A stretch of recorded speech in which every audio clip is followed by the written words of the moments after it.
estamos de vuelta en el programa de charlas que acompaña a esta Expo Virtual 2020 que organiza la GRIT por su aniversario número 12.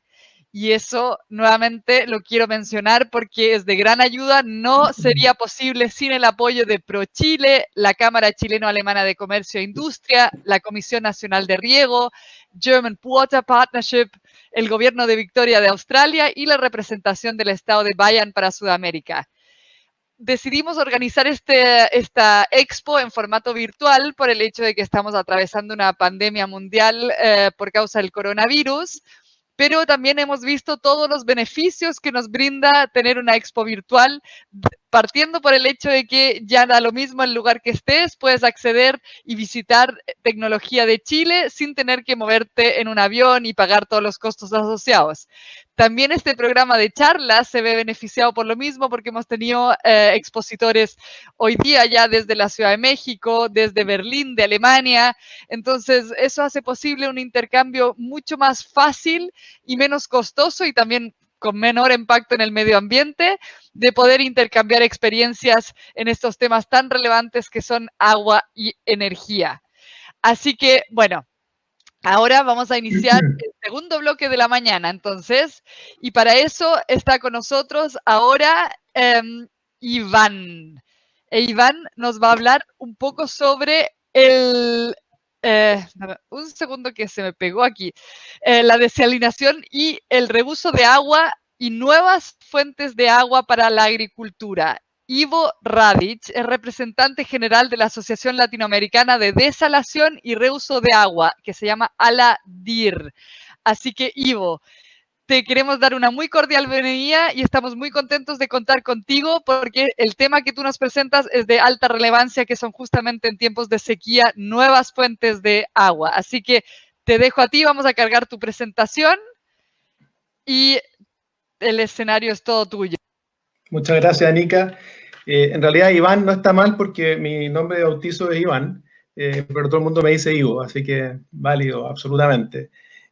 Quiero agradecer a ALADIR, al director de ALADIR y a José Miguel por haberme invitado a participar, por haber invitado a ALADIR. La verdad que es un tema que hemos estado buscando hace tiempo, integrar con la gente del mundo agrícola, y vamos a hablar de las nuevas fuentes de agua, o que nosotros vemos como nuevas fuentes de agua para la agricultura en Latinoamérica, que son la desalación y el reuso. Bueno, la desalación y el reuso son la razón de ser de ALADIR, la asociación gremial sin fines de lucro que represento en este caso, y que fue fundada en Chile en el 2010. Fue fundada en Chile porque había una expectativa enorme de desalación en Chile desde esa época hasta ahora. No ha habido tanto como se hubiese querido, se ha concentrado más bien en minería, pero bueno, creo que ahora último han habido algunas iniciativas que están marcando mejor la pauta. La misión de ALADIR es fomentar el desarrollo de conocimientos, tecnologías y generar alianzas estratégicas entre los actores claves del sector agua bajo estándares de sustentabilidad y de porvenir social. Estamos en prácticamente todos los países de Latinoamérica. Los países grandes de Latinoamérica en general tienen una oficina de ALADIR o representantes de ALADIR, y pueden ver mucha más información si les interesa en aladir.net. Siempre ALADIR se ha caracterizado por hacer enfoques más bien tecnológicos respecto a esta materia de desalación y reuso, pero esta vez vamos a tratar de darles algunas claves o tips para cómo enfrentar proyectos de desalación y reuso, entenderlos mejor, más allá de los asuntos meramente técnicos, que están bastante resueltos, la verdad. Bueno, el cambio climático, como se ha dicho tanto, la desertificación, la sequía, más de 11 años en Chile, nos tienen bastante complicados, ¿cierto?, en un escenario donde se necesita más agua para producir más alimentos y donde esta demanda va a ir creciendo en el tiempo. Dada la escasez, ¿cierto?, de este recurso, la presión sobre los embalses, los cauces naturales, las aguas subterráneas, etcétera, está aumentando y por supuesto que es muy difícil de poder recuperar. La zona central de Chile es la más afectada, sin lugar a dudas, partiendo por la agricultura y por el consumo humano en las zonas rurales. Y en las nuevas fuentes de agua, entonces, que son la desalación y el reuso, o el reuso y la desalación, porque ese debiese ser el orden, tienen un rol clave que jugar en ser parte de los sistemas más complejos de abastecimiento de agua que tienen que tener en cuenta las realidades de cada lugar, cuenca o zona geográfica, como se quiera ver.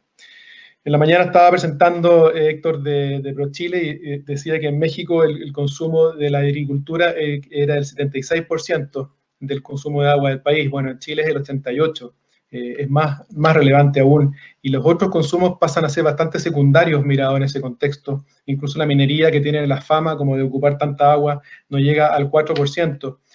Bajo ese contexto de un panorama adverso en términos de abastecimiento de agua y una agricultura con gran demanda de agua, bueno, ¿qué podemos hacer? Pues, ¿qué podemos hacer? ¿Es la desalación y el reuso un aporte a la solución? Nosotros creemos que por supuesto que sí, pero hay que mirar caso a caso, no es una regla general. La desalación y el reuso son cosas bastante complejos y diversos que hay que abordar según las circunstancias de cada proyecto, de cada necesidad. Entonces, si hablamos en general de la desalación, podemos decir que es una tecnología o un uso bastante extendido en el mundo. Hay más de 20.000 plantas desaladoras que tienen un tamaño tal que los hace entrar en un ranking. Deben haber probablemente muchas más, probablemente el doble, pequeñas plantas desaladoras. Nosotros mismos en la empresa donde yo trabajo hemos instalado más de 400. Entonces, 20.000 plantas desaladoras más o menos grandes, digamos, que en total generan unos 100 millones de metros cúbicos al día, es decir, unos 1.157 metros por segundo al día, que en general tratan 60% de volumen de agua del mar directamente, porque esas son plantas muy grandes en general, o hay plantas muy grandes, y un 40% trata aguas salobres. ¿Qué son las aguas salobres? Son las aguas que están entre saladas y dulces, que hay una variabilidad enorme, por supuesto.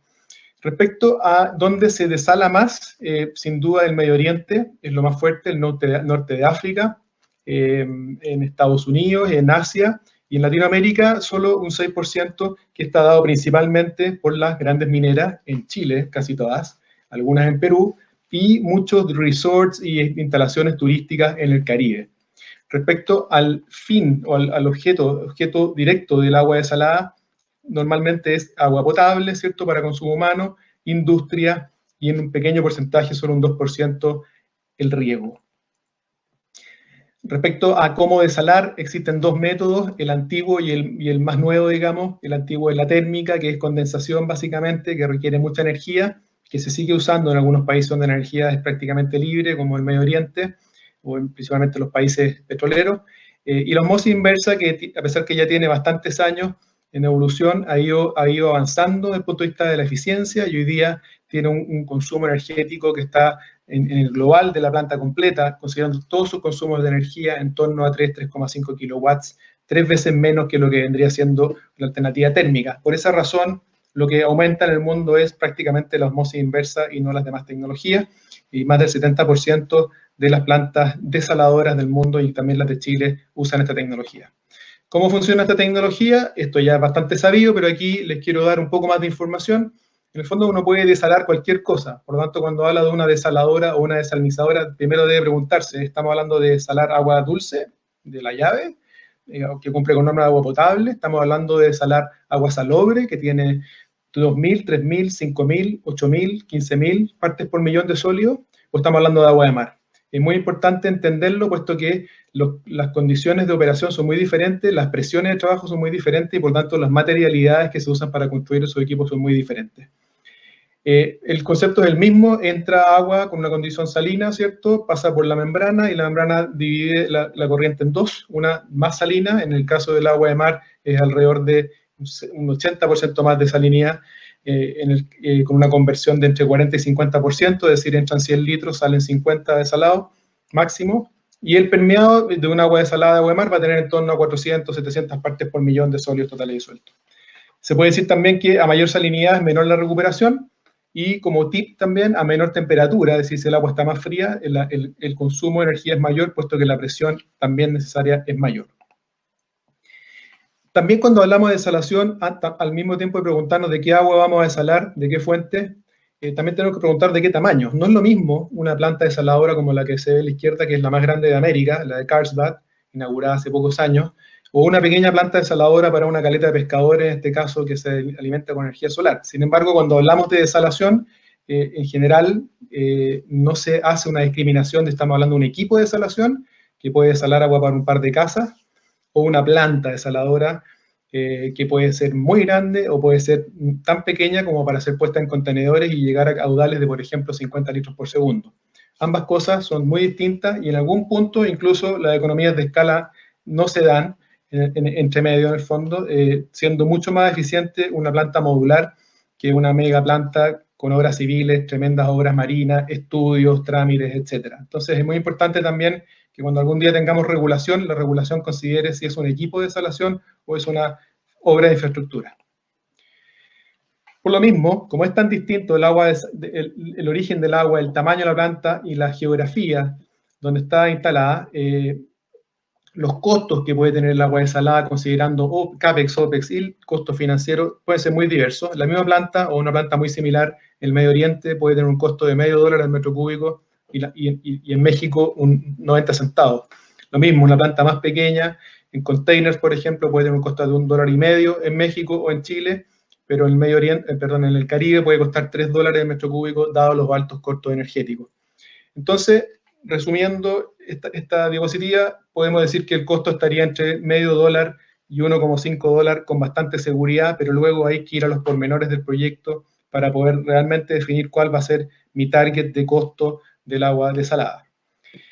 Bueno, la adopción de la desalación en la agricultura es creciente, sin duda. Al principio con bastantes mitos y aprensiones en el fondo. Yo dije al principio un 2%, algunos hablan de un 3% de la agua desalada destinada a riego, pero la falta de agua, efectivamente, la necesidad de tener mayor producción de alimentos, los bajos costos de energía, están haciendo que en conjunto con mayor valor agregado de ciertas geografías, porque tienen más radiación o porque están en contratemporada, etcétera, sumado a que la calidad de agua que entrega la desalación es muy buena y por lo tanto aumenta la productividad y la calidad de los frutos o de los cultivos, se está considerando la desalación cada vez más. Lo mismo pasa cuando vemos los costos del agua desalada. Si nos vamos a grandes plantas desaladoras, por ejemplo, este ejemplo que está aquí, que son precios de agua desalada, ni siquiera son costos, es decir, son contratos de suministro de agua en grandes cantidades, en ciudades principalmente, estamos en torno a un promedio de 63 centavos el metro cúbico, lo cual parece un muy buen precio en el fondo. Si hacemos un juego en el fondo, como hicimos con Aladir, y suponemos que teóricamente el costo normal del metro cúbico para regar es 10 centavos de dólar el metro cúbico, y lo comparamos con estos 63, podemos ver cuánto sería el impacto según la huella hídrica de cada tipo de cultivo del agua desalada sobre el precio, y así encontramos que varía entre 1% y 20%. Entonces, si nos centramos, por ejemplo, en el ejemplo del tomate y el arroz, vemos que el tomate aumentaría su costo un 2% y el arroz un 20%. Esto, ustedes los agricultores lo saben mucho mejor que nosotros, pero esta es una comparación con ciertos supuestos y en este caso se ve esa gran diferencia entre dos cultivos. Entonces diríamos que el tomate sí es viable, pero que probablemente el arroz no. Casos de desalación en el mundo. Bueno, el caso de España es sin duda el más importante respecto a uso directo de agua desalada para riego, llegando a un 20% del agua desalada destinada a riego y en algunas zonas del sur hasta un 90% como en Almería. Ahí se ve una imagen, no se alcanzan a ver, del año 74 a la izquierda y actual a la derecha, como se ven los techos de los invernaderos, de los viveros en plástico. En Israel hay una situación distinta, más planificada, puesto que el agua se desala, ¿cierto? Un gran porcentaje del uso del agua en Israel es desalada, se desala, se usa domésticamente, se usa en la industria, luego se acumula, se trata y se distribuye a los campos para riego. Incluso está tan evolucionado que se llega a pensar en qué condiciones le damos al agua desalada para que cuando llegue el riego tenga características idóneas, como por ejemplo bajo contenido de boro. En el caso de Arabia Saudita, que es el mayor productor de agua desalada del mundo, es muy distinto, solamente un 0.5% de su agua es destinada a riego, sin embargo, esto está creciendo de manera definitiva. Entonces, si hacemos un resumen de lo que podríamos tener que pensar para poder desalar en la agricultura, bueno, por supuesto, siempre hay que mencionarlo, el uso eficiente del agua es lo primero, luego el mix de agua adecuado, considerando la desalación como un complemento, y ojalá que sea reutilizada, es decir, que se financie de otra forma, digamos, en un uso que tiene mayor propensión a pagar, y luego se reutilice, desarrollar cultivos en zonas estratégicas, aumentando rentabilidad, invertir en tecnología de desalación para también aumentar la calidad, la productividad de los cultivos con aguas, ya sea continentales desaladas o de mar desaladas, producir con un enfoque sustentable, lo cual va de la mano con tener una regulación a nivel continental y de agua de mar que realmente nos dé la pauta para poder hacerlo bien, con buenas prácticas y por lo tanto de manera justa. Algunos casos reales que destaco de desalación directa, este caso en México, Berrimex, es una planta grande de 225 litros por segundo. Se tuvo que construir puesto que la zona de San Quintín entre el 85 y el 2015 había perdido de 28.000 hectáreas a 7.900, es decir, una baja de 72% debida principalmente a la falta de agua. Entonces se fabricó esta planta grande de 225 litros por segundo que puede llegar a 338, se va a abastecer prácticamente con energía solar y se espera que se termine de construir con energía solar finalmente y en 3-4 años debería darle empleo a 2.800 personas. La planta está construida en lugares donde hay arena, de una alta permeabilidad, entonces está construida a través de pozos playeros. En la línea amarilla ven cómo se capta el agua, luego llega a la planta y se acumula el agua producto de la línea azul. Y en la línea roja lleva el concentrado de sales y también se inyecta de vuelta al mar en una zona de alta permeabilidad con pozos playeros, así mejorando la dilución. Un ejemplo en Chile de planta multipropósito, una planta de 400 litros por segundo hecha por Aguas CAP, abastece la minera Cerro Negro Norte, abastece 50 litros por segundo a la ciudad de Caldera, abastece otra minera, la que a través de un swap entrega a 120 litros por segundo a regantes de la zona de Malpaso, en Copiapó, y con esto podemos decir que esta planta le ahorró 400 litros por segundo de agua fresca a la cuenca del Valle Copiapó, del Valle del Copiapó. Después tenemos un montón de plantas desaladoras de agua salobre. La misma empresa donde yo trabajo, Vigaflow, ha hecho muchas plantas de estas. Hay un stand virtual por si quieren conocer más acerca de esa información. Pero esto es tecnología que está también extendiéndose en Chile y en Perú principalmente, en este sector del planeta, por supuesto en México. Y sin duda que es necesario, puesto que al haber sequía, las aguas continentales se concentran y por lo tanto la calidad se afecta, produciendo daño en la producción, sobre todo al afectar las hojas de la planta. Nos pasamos ahora al reuso de agua, rápidamente. Es mucha información la que tenemos para entregarles. Solamente un 4% está registrado que del agua residual se reutiliza. Cuando se dice se reutiliza, se está hablando de un reuso planificado, con algún tipo de tratamiento. No simplemente que lleguen aguas servidas a un río y se ríe con esa agua. Eso no sería un reuso directo, sino que sería un reuso indirecto sin tratamiento. Lo que se produce en cantidad de agua o que se usa como agua de reuso es bastante parecida al agua desalinizada que se usa actualmente, que llega a 118 millones de metros cúbicos día, y casi la mitad de eso se ha generado en los últimos años, es decir, esto era una curva con pendiente creciente. De este total, solamente un 10% está en Latinoamérica o está registrado en Latinoamérica, lo cual obviamente nos deja en deuda.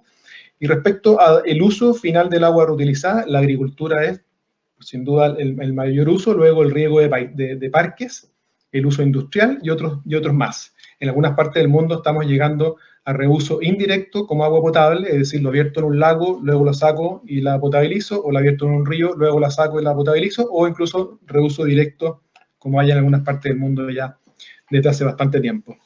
¿Qué significa reusar el agua? Bueno, significa reusarla dentro de cada proceso unitario. Por ejemplo, en una casa, usar el agua de la ducha para tirar la cadena es un reuso sin ningún tratamiento. Reusar el agua gris para regar con un filtro de malla también sería sin ningún tratamiento, pero si yo tengo aguas negras en la casa y las trato con una planta biológica y la reuso, ahí sería un reuso con tratamiento. Esa agua igual después probablemente una fracción, si es que es un lugar urbanizado, va a ir a dar a una planta grande de tratamiento de agua. Lo mismo pasa con las industrias. Tengo un sistema de enfriamiento, por ejemplo, y la purga de ese sistema de enfriamiento puedo usarlo para otra cosa. Sin embargo, cuando ya no hay más recuperación que hacer dentro de la fábrica, yo llevo el agua por el alcantarillado a una gran planta de tratamiento de aguas servidas y de riles, y esa nuevamente trata el agua y se puede reusar. Es decir, cuando hablamos de reusar, tenemos que pensar en los reusos que se pueden hacer al interior de las unidades productivas o de las casas y luego como total.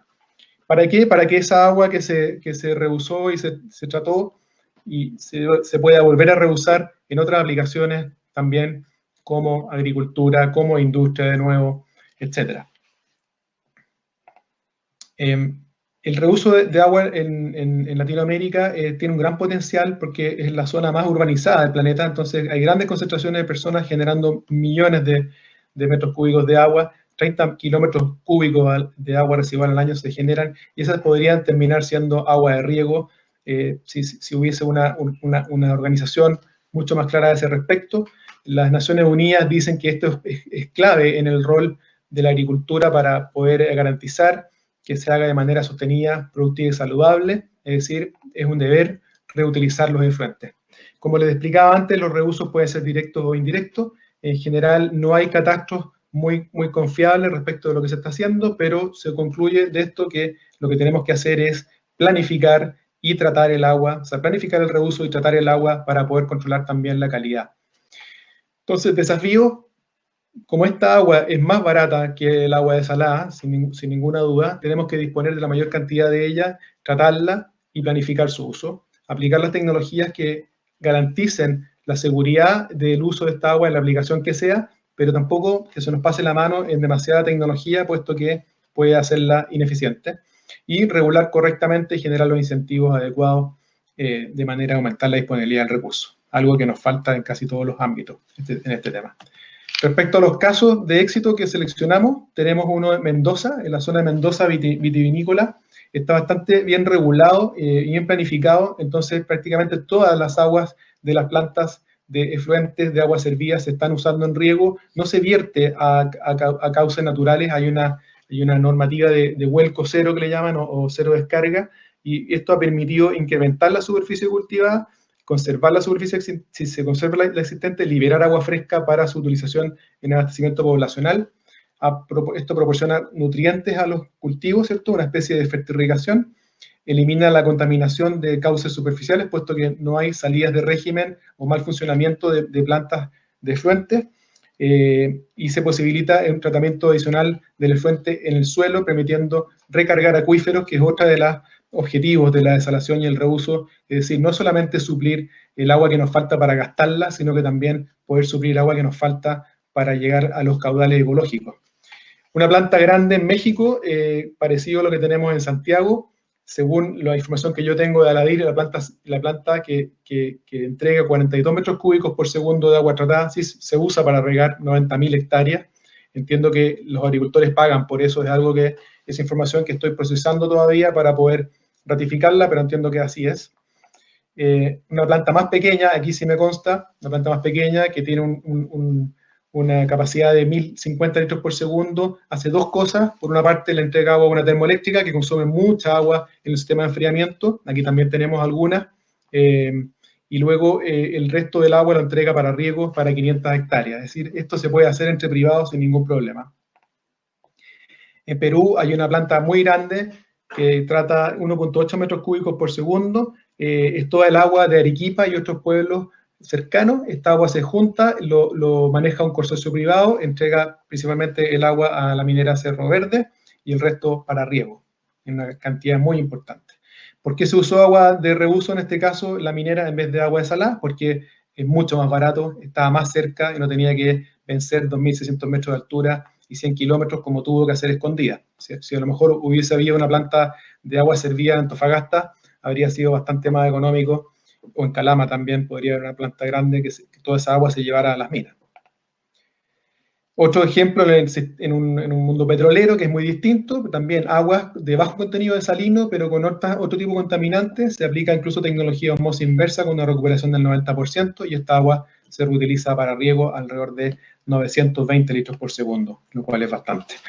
Yendo ya a cerrar la presentación, tenemos que combinar las cosas, es decir, si no tenemos agua, el agua desalada es una muy buena opción, pero el agua desalada va a ser mejor opción aún si logramos combinarla con reuso. Es decir, como les he dicho antes, tratar de que el agua se inyecte al sistema, se reuse en proceso unitario, luego se junte, se vuelva a tratar y se pueda reutilizar de nuevo en riego. De esa manera la tarifa va a llegar mucho más amortiguada y por lo tanto va a ser posible financiarse. En Israel lo hacen así, en Latinoamérica podría hacerse en varias partes, incluso, como les comenté antes, haciendo tratamientos para el boro, para que el agua sea óptima para el uso agrícola. Conclusiones ya más generales. Bueno, la alta demanda que enfrenta el sector agrícola no va a poder ser abastecida con las fuentes actuales. Por lo tanto, es necesario que agreguemos estas nuevas fuentes de agua. La desalación de agua de mar multipropósito con reuso de por medio es viable, está claro. La desalación como alternativa pura es mucho más difícil de poder sostener, pero hay otros factores que son más comerciales, que son más del mundo agrícola incluso, que sí permiten hacer un offset entre el alto costo del agua desalada, que debería estar en torno a los 0,8 dólares, puesto a boca de playa, digamos, contra mejorando, o sea, mejorando eso a través de mejores precios de mayor demanda en épocas de baja demanda en nuestro hemisferio, por ejemplo. Respecto al costo de la desalación, esto es más un mito que una realidad, los costos ya no son tan altos y siguen bajando. Y por eso que tenemos que proyectar con costos muy eficientes y que van a seguir siendo mejores aún.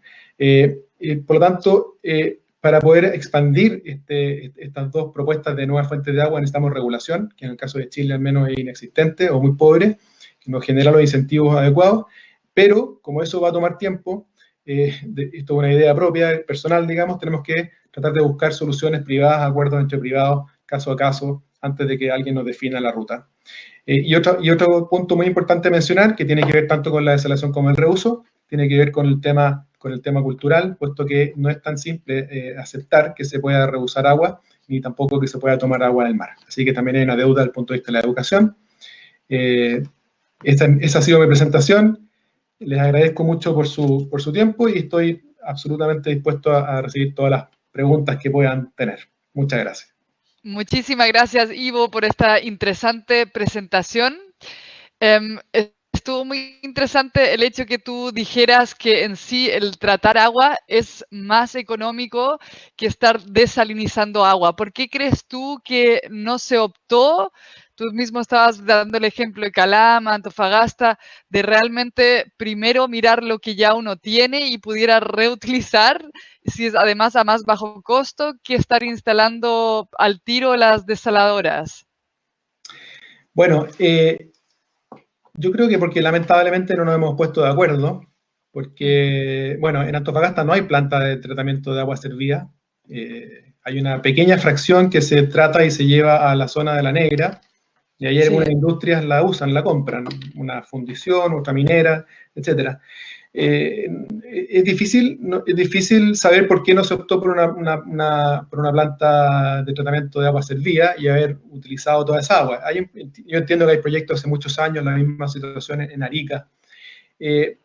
Yo, sinceramente, creo que es porque los privados en general, cuando tienen un proyecto y tienen que resolverlo, actúan de la manera más rápida. Y si la minera necesitaba agua y la podía hacer de manera más rápida, sacándola del mar, optó por esa alternativa. Pero lo lógico, como sistema, digamos, como economía conectada, ¿cierto?, habría sido usar el agua más barata. El agua de reuso es más barata porque es un agua poco salina de partida y es un agua que fue limpia, fue potable, claro, de muy buena calidad. Sí, o sea, igual llama la atención porque ahí uno ve que el mercado justamente no necesariamente finalmente acurre a la solución más óptima ni en términos económicos ni en términos ambientales desde un punto de vista que es mejor reutilizar un agua que ya está en uso que todo el proceso de extraer un nuevo agua que puede ser una segunda derivada, pero tal vez hubiera sido esa una mejor solución al inicio. O sea, como sistema absolutamente, pero no hay una regulación que aclare si se pueden o no usar los efluentes de las plantas de agua servida. O sea, ese es el problema, es un problema regulatorio Sí. que inhibe todavía que se use finalmente para distintos usos ese agua final. Sí, porque uno podría decir, claro, que por ejemplo las grandes plantas de agua servida hoy día, de riles de agua servida, vierten el agua al río y el agua se usa, sin duda, pero no es un reuso planificado. Simplemente verterla al cauce natural y luego la usarán los que tengan derecho, etc. Pero no hay un reuso, como el caso de Mendoza que mencioné, donde esos canales de agua en el fondo son de agua de reuso y se reusa al 100% y no se usa agua fresca. Sí, sí. Menos agua fresca. Claro. Sí, me parece súper interesante eso y al final el agua que sale es de calidad de riego al menos, ¿no? O sea, claro, con un tratamiento biológico básico es calidad de riego y si yo quiero ir agregando barreras de inocuidad en el fondo de seguridad, están todas las tecnologías para hacerlo. Uno tiene que seleccionar lo que esté a medida del tipo de cultivo, si tiene o no contacto con el fruto, me imagino, eso lo saben mucho mejor los agricultores. Me imagino que árboles pueden recibir agua servida directamente y a lo mejor una hortaliza que está en la tierra necesita un agua con un tratamiento distinto, me imagino. Sí, claro, pero todo eso se podría regular y Totalmente. empezar a planificarlo como país de hacer uso de ese agua que estamos en cierta medida perdiendo. Sin Em, duda. Aquí Fabián tiene una pregunta para ti, que es, ¿qué pasa con todo el soluto producto de la desalación? ¿Dónde se acumula y sus efectos medioambientales? Bueno, Fabián se refiere es una muy buena pregunta porque es la primera pregunta que sale cuando uno habla Sí, de desalación. Hay mucho mito en torno a eso. Yo no soy técnico, no soy ingeniero, digamos, químico, pero tiendo a usar el sentido común cuando respondo, trato de hacerlo. Si nosotros vemos, por ejemplo, la cantidad de agua que desalan en el Medio Oriente y en el Mediterráneo en general, y consideramos el tamaño del Mediterráneo y, por ejemplo, de la costa de Israel y ese sector, y lo comparamos con el tamaño del Pacífico y la costa chilena y peruana, etcétera, y vemos que prácticamente no desalamos. Tampoco vemos que haya severos problemas en el caso del Mediterráneo respecto a la salinidad. No sé si me explico, pero allá deben desalar unas 1000 veces más que acá en el fondo y no hay problema. No estoy diciendo que sea totalmente inofensivo, pero aparentemente la cantidad, o sea, el agua de mar es tan grande, o sea, es tanto el volumen de agua que la capacidad de dilución es muy alta. Entonces, poder afectar realmente el ecosistema tendría que ser en un espacio, en un área muy específica, muy acotada, donde yo realmente vertiera concentrados de salinidad muchísimo más altos que los del mar. Pero para eso, lo que se hace es mitigarlo a través de la dilución. Es decir, tanto la succión de agua como la devolución de agua al mar se hace mediante cálculos muy estrictos, en el fondo de que la salinidad tiene que ser la misma que hay en el entorno, en un radio no mayor a 50 metros en algunos casos, 500 metros en otros casos, dependiendo de la normativa que se use, pero está súper controlado. Entonces, si uno ve los planes de vigilancia de las grandes plantas desaladoras del mundo, incluyendo las de Chile, como la Chimba, Escondida, la misma de Aguas Cap que les mostré, ve los planes de vigilancia, ve los videos que están mes a mes, año a año, mostrando la evolución de la flora y fauna marina alrededor de las zonas de devolución de salmuera, se van a encontrar con que pareciese que hubiese más vida y no menos. Entonces, creo que la solución, como a cualquier tecnología que aplica el hombre, es aplicarla bien. Todas las cosas que hacemos probablemente generan algún impacto, ¿cierto? Pero uno puede subirse un auto muy eficiente o puede subirse un auto sin revisión técnica y muy contaminante. Es decisión de cada uno, en el fondo. sí, perfecto. Hay otra pregunta que es de Mauricio Toro y dice, si bien el costo de desalación viene a la baja, ¿qué pasa con el costo de impulsión o bombeo al sector que se requiere regar? Bueno, eso también es una muy buena pregunta. A mí me la hacen varias veces cuando estoy proponiendo hacer proyectos de desalación. Y efectivamente hay una expertise que es desalar y hay otra expertise que es transportar agua, ¿cierto? Son dos cosas muy distintas. Y transportar agua no solamente tiene el costo de la inversión en la obra misma y el costo de impulsión. Muchas veces el transporte de agua se hace muy difícil por temas de servidumbre y ese tipo de cosas, que son impredecibles. Pero sí, efectivamente, la baja de costo de energía está mucho más asociado a que la matriz se está combinando con energía renovable. Y eso creo que eso afecta positivamente tanto a la energía que se usa en la desalación como a la energía que se usa en el transporte. Pero Claro, sí, efectivamente, si uno ve la minera escondida, que es como el caso, el ejemplo número uno, digamos, el consumo de energía es 3 veces, o sea, si el consumo fuera 4, si lo dividiéramos en 4, el consumo sería 75% o 3 veces en impulsión y 1 o 25% en desalación. Entonces, efectivamente, el agua puede costar menos de $1 en el puesto en la playa, pero arriba en la mina cuesta $3 o 4. claro. Es Em, cierto. de ahí nos complementa Rodrigo Marcial que dice en Antofagasta se reutiliza el 13% del total de aguas residuales de la ciudad. Eso es solo un comentario que nos quiso dejar acá en el chat. Claro, es muy poquito. Y sí, sí, o sea, especialmente en vista de todo el potencial, sí, debería ser 100% de Sí. toda la necesidad, digo. Bueno, esa es Em, una cosa, perdona, Anika, que se habla mucho de los emisarios con salmuera, pero en Chile estamos llenos de emisarios con agua servida. claro, Y llama la atención que la psicología de la gente no actúe de manera incluso más grave cuando se trata de emisarios de agua servida que emisarios con agua un poco más salada. Sí, porque muchas ciudades grandes tienen emisarios, la gente no lo sabe. claro. Rolando Devia, quería aclarar, tú hablabas porque en otras exposiciones se ha mencionado que no se usa el agua desalada para la agricultura, que fue básicamente dicho por el hecho de que el costo del agua desalada todavía es alto para lo que es la agricultura. Solo para complementar lo que dice, eso fue ayer en una charla, se tematizó. Entonces, la pregunta de él es si eso estuvo equivocado, si es que hay lugares donde sí se No. usa el agua desalada para agricultura. O sea, yo invito a Rolando a que se meta a Google Earth y vaya a Almería, en España, Ya, y vea los viveros. Son enormes extensiones de viveros. El 90% de la demanda de agua de Almería es agua desalada para riego. No significa que no se pueda desalar para agricultura. Yo por eso traté en la presentación, y creo que puedo ser más claro aún, en el fondo sí, hay que diferenciar. No es lo mismo hacer una planta desaladora de partida de 25 litros por segundo o de 1000 litros por segundo. No es lo mismo. No es lo mismo usar el agua directamente para regar que usarla después del reuso, es decir, vendérsela a los industriales, perdón, al consumo humano y que luego el efluente tratado yo lo use para riego. No es lo mismo, porque va a venir financiada, ¿cierto? Tampoco es lo sí, mismo regar arroz, como salía en el ejemplo, que no es un buen ejemplo para Chile, sin duda, pero que regar berries en macetero, con sustrato, no sé, ¿me entienden? O claro, viveros sí, con agua controlada, o acuaponia, como tú mencionaste ayer, o hidroponía. No es lo mismo. Entonces, no apliquen, les pido, les sugiero que no apliquen una regla general, que vean sus proyectos caso a caso. ¿Cuánto resiste de aumento del costo de agua mi proyecto? Ese cálculo generalmente no se hace porque estamos acostumbrados a tener un agua sin costo. Entonces, no afecta en la ecuación. Pero si yo empiezo a meterle 10 centavos, 20 centavos, 50 centavos, $1, no sé, en esa ecuación, hay que ver qué pasa. Yo creo sí, que en algunos casos de productos de alto valor agregado, donde además el agua desalada va a aumentar su productividad, como serían las paltas, por ejemplo, sin duda que debe pagarse, debe financiarse, porque sí. además también se contrarresta con tierras más baratas.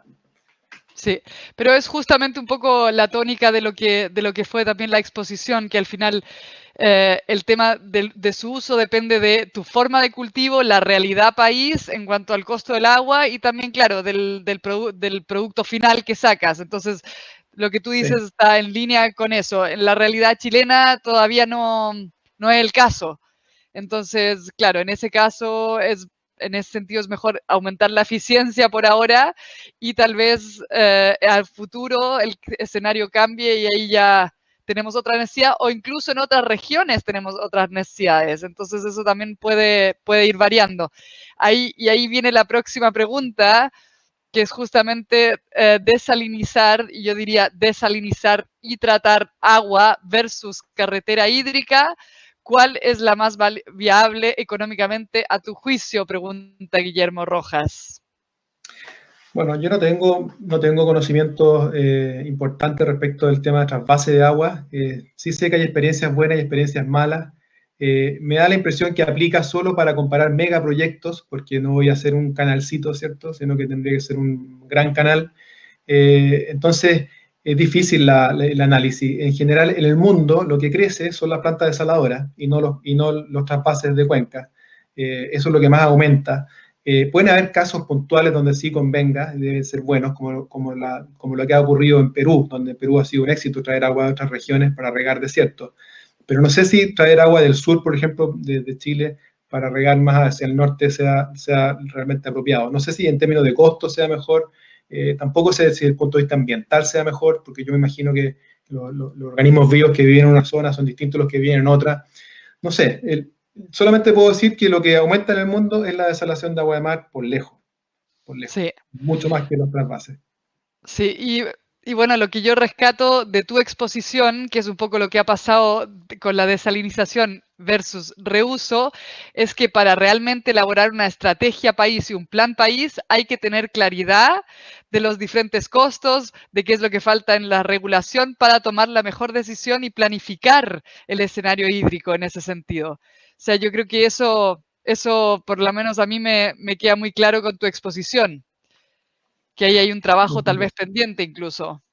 Absolutamente, estamos de acuerdo. Sí. Sí. Ya, Ivo, en Bueno, vista encantado. del Me pueden tiempo, escribir a mi correo que está ahí, me pueden escribir, encantado les responderé cualquier duda. sí, te agradecemos muchísimo tu interesante exposición y yo creo que es un tema que da para mucho, especialmente en vista de la realidad concreta de Chile. La exposición de Ivo, al igual que todas las otras, van a quedar guardadas en el auditorio ReLife y podrán visitarlas durante todo el mes de septiembre, al igual que podrán visitar todos los stands si no han tenido, por ejemplo, tiempo para revisar alguna tecnología particular que les interese. Los stands también van a quedar habilitados durante todo el mes de septiembre, donde pueden acceder a esta expo virtual con sus datos de acceso y poder visitarlos. Así que los dejamos súper invitados a que corran la voz también sobre esta expo, y el gran beneficio que tenemos al haberlo hecho virtual es que tenemos una expo que corre en ese sentido más tiempo, o por lo menos se puede revivir durante más tiempo. Así que eso, y también recordarles que en el lobby hay el stand de la Grid, y para nosotros es muy relevante escuchar sus comentarios, su feedback de cosas que les gustaron, que no les gustaron, que les faltaron, para nosotros poder tener una retroalimentación y de ahí en adelante